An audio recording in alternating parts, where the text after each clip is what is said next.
چیرۆکی داعش بەردەوامی هەیە ماوەیەکی زۆرە هەرێمی کوردستان و عێراق و بەشێک لە ناوچەکانی جیهان بەدەستە ئاشەوە گیرۆدەن لێرە و لێ جوم و جۆڵیان هەیە زەرەر لە هاوڵاتیانەدەن و ئاگادارین لە ماوەی چەند هەفتەی ڕابردوودا لە هەرێمی کوردستان لە بەشێک لە ناوچەکان کۆمەڵێک کاری تیرۆریستیان ئەنجام دەکا بەداخەوە کۆمەڵێک پێشمەرگە کۆمەڵێک هاوڵاتی لەو جوم و جۆڵانی ئەواندا بوونە قوربانی لە ئێستادا باس لەوەکرێت کە ئەو ئۆپەراسیۆنانە کاریگەری دەبێت بۆ لە ناوبردننی داعش ئاگادارین کە ئۆپەراسیۆنێکی بەرفراوان لە نێوان سوپای عێراق و هێزی پێشمەرگەدا ئەنجام درا بۆ ئەوی کە بتوانن بەر بە ئەو جوم و جۆڵانە بگیرێت. ئەمڕۆ ئێمە باس لە ڕۆڵی سوناکەین سونەکان لە عێراق کە چۆن ڕوبەڕووی داعش دەبنەوە بابەتە گفتوگۆکەین لەگەڵ سەلام خەلیل ڕۆژنامەنووس کە جەنابیان ڕاستەخۆ لەگەڵ من کاک سەلام سڵاوت لێبێ بانیت باش سوپاس بۆ ئامادەبوونی جەنابەت دەمەوێت باس لە کاریگەری بەرەنگاربوونەوە یاخود سونەکان بکەین لە بەرەنگاربوونەوەی داعشدا دەمێت بزانم سونەکان دەتوانن چی بکەن؟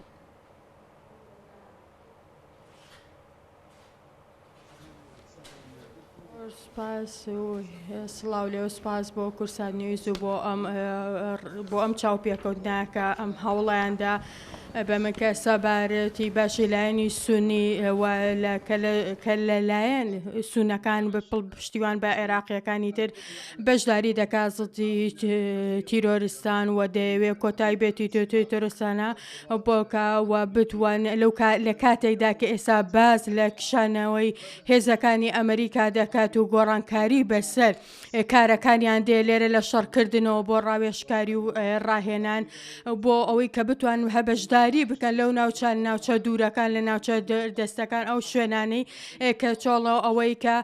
بتوانن زڵی تیرۆریستانی داعش بوەستنەوە کە ئەمانە وەکۆی ئەو کارداوانی 2014دا ڕوویدا جارێکی تر دووبارە نەبێتەوە لە کەرکووە هەموو ئەو جم و جۆڵانی کە لە ماوەیەدا دەیکەین لە کەرکووک و لە سەڵاحەدین و لە دەوروبەری کەرکووک و ناوچەکانی تروەم باوەڕم وە هەیە کە هەموو مناڵەکانی هەموو عشیرەتەکان هەموو لایەنەکان سون نەبێ بتوانن پشتیوانی بەشداری بکەن لەگەڵ هێزە ئەمنیەکانە کە بتوانن سەرکەوتن بەسەر تیرۆریستانە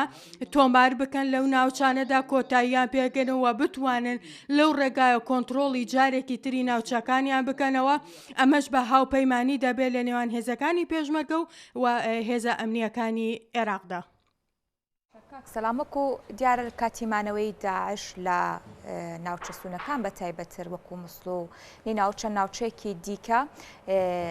بێگومان کاریان لەسەرەوە کردووە کە چەندین شانەی نووسوو لە دوا خۆیان بەجێبێڵن بۆ تێکدانی سەقامگیری ئەمنی لەو ناوچانە. با بڵین لایەنی سونە چۆن لەمڕۆ کاری کردووە بۆ لێدانی داعش بۆ بنەبڕکردنی داعش و دۆزینەوەی ئەو شانە نووسوانی کە پێش تر و داعش کاری لەسەر کردووە.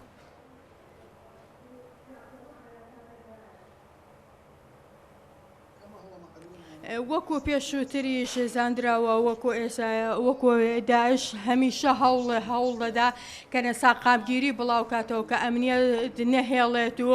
و هەمیشە ئەوە کێشەی تیرۆریستان بووەوە هەوڵیان داوە بۆ ئەوەی کە بتوانن بە ئاشتی بێن بۆی خۆیان بتوانن بە ئیسراحەت بێن و بڕۆن و هیچ کەسێ لێنەوە بە هەموو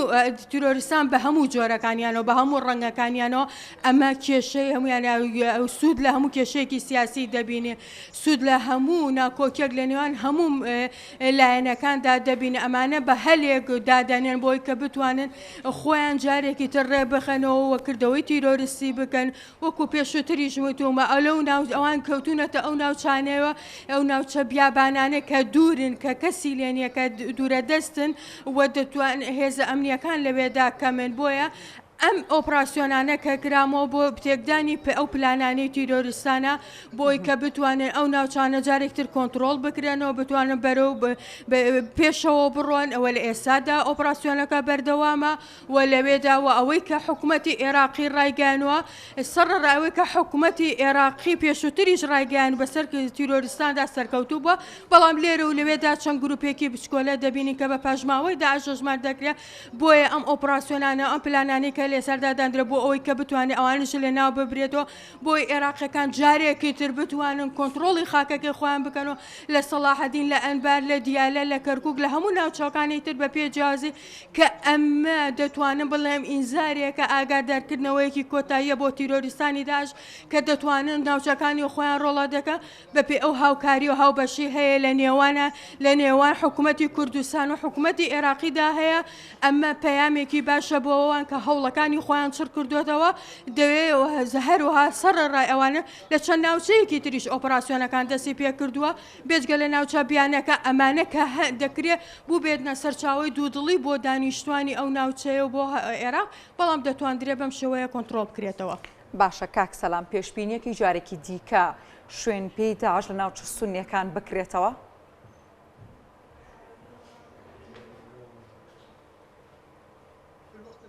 لە ئێستادا هیچ باوەڕ ناکەم کە جارێکی تر بگەڕێن دوای ئەو ئۆپراسیۆنە ڕزگارکردنانی کە کراوە و توانرا چەندین ناوچە لە ئەنبار کۆنتترۆل بکرێتەوە و ڕزگار بکرێت لە دەست تیرۆریستانی داعش کە ئەمەش خۆی ئۆپراسیۆنەکە ڕاستە ئۆپراسیۆنێکی ئەمنی بوو بەڵام ئۆپراسیۆنێکی هاوڵاتیان بوو دژی تیرۆریستانی داعش کە کۆتاییان پێنانیادا کاتێک لە بیابانەکانی ئەنبار دەریان کردوون و دووریان خستنەوە نەیان هێژوە کە ئەمەش بە هەوڵی عشەیرەتەکانی ئەو ناوچەوە و مناڵەکانی ئەو ناوچەیە بوو وەوایان لێکردن چەکیان پێدانان دووریان خستنەوە نایانێش تیرۆریست لەو ناوچانە دەبێت بۆیە من بە نمونە ئەنبارت بۆ دێنم ئێستا ئەنبار بۆتە ماوچەیەکی زۆر ئامن ئەوەی بۆ بەس تەنها بۆ تیرۆریستان ئەمنیەت نییە سەقامگیر نییە بۆیە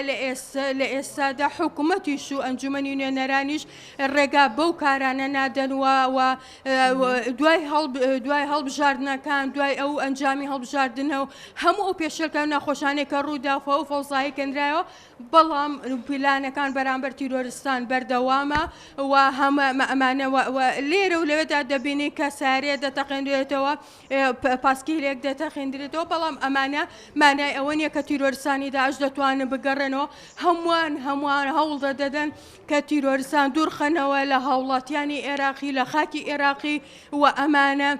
هەموو لایەنە سیاسەکان دەبێ هاوبەش بن هاوکار بن کە بتوانن هاوکاری زیاتر بکەن ئەمەش بە تەنها بە هاوڵاتیان نابێ ئەبێ حکوومەتەکان لایەنەکان کوت لە سیاسیەکان بێکەوە بەشداری بکەن هەموویان لە یەک لایەن بن زڵدی تیرۆریست و تیرۆریستان. باشە کاک سەلام دیارە لە ڕابردوودا لەگەڵ هاتنی داعش و ساڵانی دوای ئەوەش لایەنە سونیەکان لە پاڵ هاوکاریەکانی نێودەوڵەتی وەروەها سوپای حکوومەت خۆشیان هێزێکی تایبەتیان هەبوو بە ناوی هەشتی عەشایری لە ئێستادا و هێزە بوونیان هەیە بۆ ئەوەی سونەکان بتوانن لە ڕێگەی هێزێکی هاوشێوەوە ڕوبەڕووی داعش ببنەوە.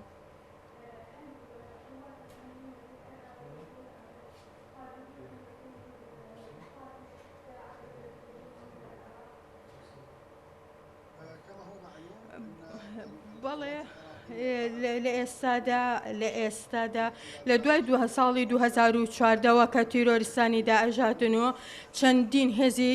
تازە دروست بوو چەندین تەکنیکی تازە هەبوو چەندین هێزی ئەمنی هەبوو و کە هەمویان بە پێی و توانە و پێویستی خۆیان توانیوان ئەو توانانی لە دوای خەن و بیگەنەگار و بەرامبەر تیرۆریستان بەکاری بێنن کە بتوانن هێزێکی ئەمنی سەر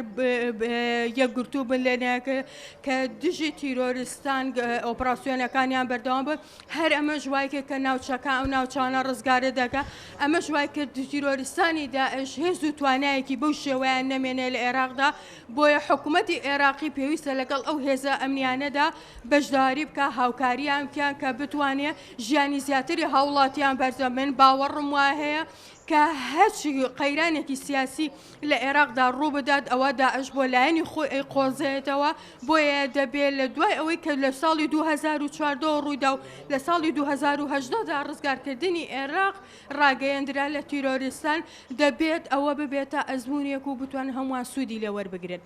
باشە کاک سەلام سونەکان تا چەند هاوکاری ئەم ئۆپراسیۆنە هاوبەشە هێزی پێشمەرگە و سوپای عێراقیان کرد بۆ کێوماڵکردنی ناوچەکان و بۆ دەرنانی داعش.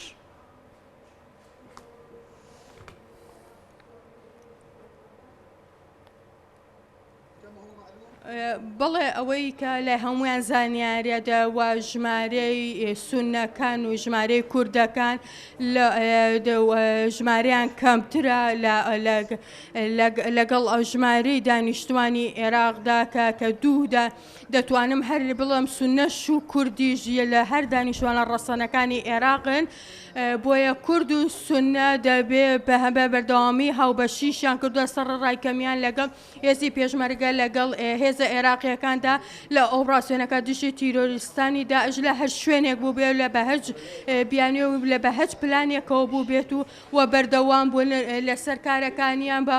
عەشیرەتەکان بێن بەنەوەکانیان بێت بە هەموو لایەنەکە من باوەڕی تەواوەتیشم بەوە هەیە کە داعش دەوێت سوود لەوە ببینێت کە